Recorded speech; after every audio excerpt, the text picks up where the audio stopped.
বন্ধুরা, জায়গাটা দেখো কি সুন্দর। আর ছেলেকে নিতে আসলাম এই সন্ধ্যেবেলা, সন্ধে না ঠিক এখন রাত্রি 10টা বাজে, এখন সন্ধে কি করে হয়।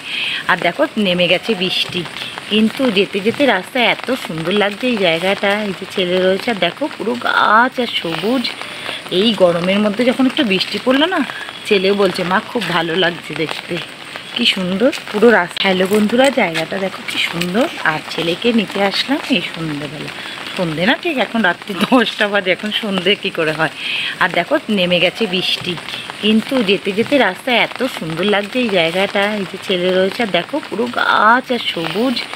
এই গরমের মধ্যে যখন একটু বৃষ্টি পড়লো না, ছেলেও বলছে মা খুব ভালো লাগছে দেখতে, কি সুন্দর পুরো রাস্তা। দেখে নিলাম রাস্তায় কিন্তু একটাও লোক নেই, আমি আর আমার ছেলেই রয়েছি। তা দেখো তোমরা, বৃষ্টিতে হালকা হালকা ভিজে উঠেছে রাস্তাটা, আর সুন্দর লাইটগুলো জ্বলছে। বেশ ভালো একটা অন্যরকম লাগছে ফিলিংসটা, তাই তোমাদের সাথে শেয়ার করলাম। আমরা কিন্তু দুজনে দুটো ছাতা নিয়েছি, আর ছেলে কি করছে আমার ছাতাটাকে গুঁতো দিয়ে সরিয়ে দিচ্ছে। দেখো বন্ধুরা কি শুরু করেছে রাস্তার মধ্যে। আমরা কিন্তু এবার দুজনে পড়া হয়ে গেছে, এবার নিয়ে দুজনে দুটো ছাতা নিয়ে চললাম। ডগাই 4টে ওর বন্ধু নিয়ে চলে এসছে, পুরো লাইন দিয়ে দাঁড়িয়ে রয়েছে। ও বাবা, ডগাই তো অনেককে নিয়ে এসছে।